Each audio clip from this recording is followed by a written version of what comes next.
ಗುತ್ತಿಗೆದಾರ ಸಚಿನ್ ಆತ್ಮಹತ್ಯೆ ಕೇಸ್ನ ತನಿಖೆ ಚುರುಕುಗೊಂಡಿದೆ. ಆರೋಪಿ ರಾಜು ಕಪನೂರ್ ಮೇಲೆ ಸಿಐಡಿ ದಾಳಿಯನ್ನ ಮಾಡಿದೆ. ಅವರ ಮನೆ ಮೇಲೆ ರಾಜು ಸೇರಿ 4 ಆರೋಪಿಗಳ ಮನೆ ಮೇಲೆ ದಾಳಿಯಾಗಿದೆ.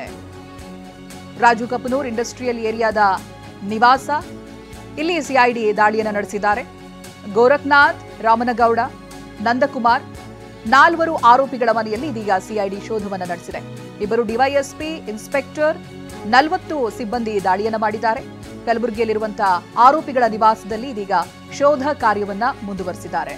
ಗುತ್ತಿಗೆದಾರ ಸಚಿನ್ ಆತ್ಮಹತ್ಯೆ ಕೇಸ್ನ ತನಿಖೆ ಚುರುಕುಗೊಳ್ಳುತ್ತಾ ಇದೆ. ಆರೋಪಿ ರಾಜು ಕಪನೂರ್ ಮನೆ ಮೇಲೆ ಇದೀಗ ಸಿಐಡಿ ದಾಳಿ ಮಾಡಿರೋದು ಗೊತ್ತಾಗ್ತಾ ಇದೆ.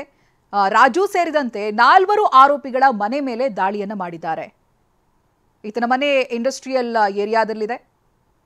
ಗೋರಖ್ನಾಥ್, ರಾಮನಗೌಡ, ನಂದಕುಮಾರ್ ಸೇರಿ 4 ಆರೋಪಿಗಳ ಮನೆಯಲ್ಲಿ ಸಿಐಡಿ ಶೋಧ ಕಾರ್ಯವನ್ನು ನಡೆಸ್ತಾ ಇದೆ. ಇಬ್ಬರು ಡಿವೈಎಸ್ಪಿಗಳಿದ್ದಾರೆ, ಇನ್ಸ್ಪೆಕ್ಟರ್ ಹಾಗೆ 40 ಸಿಬ್ಬಂದಿ ಸೇರಿದಂತಹ ತಂಡ ರಾಜು ಕಪನೂರ್ ಸೇರಿದಂತೆ ಉಳಿದ ಆರೋಪಿಗಳ ಮನೆ ಮೇಲೆ ದಾಳಿಯನ್ನ ಮಾಡಿದೆ. ಕಲಬುರಗಿಯಲ್ಲಿರುವಂತಹ ಆರೋಪಿಗಳ ನಿವಾಸದಲ್ಲಿ ಶೋಧ ಕಾರ್ಯವನ್ನ ನಡೆಸ್ತಾ ಇದ್ದಾರೆ.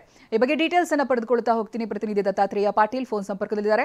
ದತ್ತಾತ್ರೇಯ, ಇದೀಗ ಮೃತ ಸಚಿನ್ ಆತ್ಮಹತ್ಯೆ ನಂತರದಲ್ಲಿ ಇದೀಗ ತನಿಖೆ ಮುಂದುವರಿತಾ ಇದೆ. ಒಂದೊಂದೇ ವಿಚಾರಗಳು ಹೊರಬರ್ತಾ ಇದೆ. ರಾಜು ಕಪನೂರ್ ಹೆಸರು ಏನ್ ರಿವೀಲ್ ಆಗಿತ್ತು, ಅದಾದ ನಂತರದಲ್ಲಿ ಇದೀಗ ಸಿಐಡಿ ದಾಳಿಯನ್ನ ನಡೆಸಿದೆ. ಏನೇನು ದಾಖಲೆಗಳ ಪರಿಶೀಲನೆ ಆಗ್ತಾ ಇದೆ, ಏನ್ ಅಪ್ಡೇಟ್ ಸಿಗ್ತಾ ಇದೆ ದತ್ತಾತ್ರೇಯ? ಚೈತ್ರ, ನಿಜಕ್ಕೂ ಏನು ರಾಜ್ಯಾದ್ಯಂತ ಸದ್ದು ಮಾಡಿರ್ತಕ್ಕಂಥ ಗುತ್ತಿಗೆದಾರ ಸಚಿನ್ ಪಾಂಚಾಳ್ ಇದು ಏನು ಆತ್ಮಹತ್ಯೆ ನಂತರ ಏನೋ ನಡೆದಂತ ಬೆಳವಣಿಗೆಗಳು ಈಗಾಗಲೇ ಏನು ಅಂತಂದ್ರೆ ಸಚಿನ್ ಆತ್ಮಹತ್ಯೆ ಪ್ರಕರಣದಲ್ಲಿ ಏವನ್ ಆರೋಪಿಯಾಗಿರ್ತಕ್ಕಂಥ ರಾಜು ಕಪನೂರ್ ಮತ್ತು ಗ್ಯಾಂಗ್ ಮನೆ ಮೇಲೆ ಇವತ್ತು ಬೆಳಂಬೆಳಿಗ್ಗೆ ಏನು ಅಂತಾರೆ ಸಿಐಡಿ ಟೀಮ್ ದಾಳಿ ಮಾಡಿರ್ತಕ್ಕಂಥದ್ದು. 40ಕ್ಕೂ ಹೆಚ್ಚು ಅಧಿಕಾರಿಗಳ ತಂಡ ಏನು ಅಂತಾರೆ 4 ಜನರ ಮನೆ ಮೇಲೆ, ಅಂದ್ರೆ ರಾಜು ಕಪನೂರ್ ಆಗಿರ್ಬೋದು, ನಂದಕುಮಾರ್, ನಾಗಭುಜಂಗೆ ಮತ್ತು ಇನ್ನಿತರ ಏನು ಆರೋಪಿಗಳಿದ್ದಾರೆ, ಇವರು 4 ಜನ ಮನೆಗಳ ಮೇಲೆ ಸದ್ಯ ಏನು ಅಂತ ದಾಳಿಯನ್ನ ನಡೆಸಿ ಪರಿಶೀಲನೆ ನಡೆಸ್ತಾ ಇದ್ದಾರೆ. ಯಾವೆಲ್ಲ ದಾಖಲಾತಿಗಳು ಸಚಿನ್ ಮತ್ತು ಇವ್ರ ಮಧ್ಯೆ ಏನು ವ್ಯವಹಾರಗಳ ನಡೆದಿದ್ದು ಮತ್ತು ಯಾವ ವ್ಯವಹಾರಕ್ಕೆ ಇಷ್ಟೆಲ್ಲ ಏನು ಆತ್ಮಹತ್ಯೆಗೆ ಕಾರಣ ಆಯಿತು, ಇದೆಲ್ಲದರ ಬಗ್ಗೆನೂ ಕೂಡ ಕೂಲಂಕಷವಾಗಿ ದಾಖಲೆ ಪರಿಶೀಲನೆ ಮಾಡೋದಾಗ್ಲಿ ಮತ್ತು ಕುಟುಂಬಸ್ಥರ ಹೇಳಿಕೆಯನ್ನು ಕೂಡ ಈ ಹಂತದಲ್ಲಿ ಪಡೆಯುವಂತ ಸಾಧ್ಯತೆ ಹೆಚ್ಚಾಗಿದೆ. ಯಾಕೆಂತಂದ್ರೆ ಈಗಾಗಲೇ ಒಂದು ಹಂತದ ತನಿಖೆಯನ್ನು ಮುಗಿಸಿರ್ತಕ್ಕಂಥ ಸಿಐಡಿ ಅಧಿಕಾರಿಗಳು ರಾಜು ಅಂಡ್ ಕಪನೂರ್ ಗ್ಯಾಂಗ್ ನ ಅರೆಸ್ಟ್ ಮಾಡಿದೆ. ಈಗಾಗಲೇ ಏನಂತಾರೆ ಜೈಲಿನಲ್ಲಿ ಇರ್ತಕ್ಕಂಥ ಗ್ಯಾಂಗ್ಗೆ ಈಗಾಗಲೇ ಅದಕ್ಕೆ ಸಂಬಂಧಪಟ್ಟಂತ ದಾಖಲೆಗಳನ್ನ ಪರಿಶೀಲನೆ ಮಾಡುವಂತ ಹಂತದಲ್ಲಿ ಸದ್ಯ ಏನಂತಾರೆ 4 ಆರೋಪಿಗಳ ಮನೆ ಮೇಲೆ ದಾಳಿ ಮಾಡಿರ್ತಕ್ಕಂಥದ್ದು. 40ಕ್ಕೂ ಹೆಚ್ಚು ಅಧಿಕಾರಿಗಳ ತಂಡ ಕಲಬುರಗಿಯ ವಿವಿಧ ಏನು ಏರಿಯಾಗಳಿದೆ, ಇಂಡಸ್ಟ್ರಿಯಲ್ ಏನು ಕಪನೂರ್ ಇಂಡಸ್ಟ್ರಿಯಲ್ ಏರಿಯಾ ಆಗಿರ್ಬೋದು, ಗಂಜ್ ಪ್ರದೇಶದಲ್ಲಿ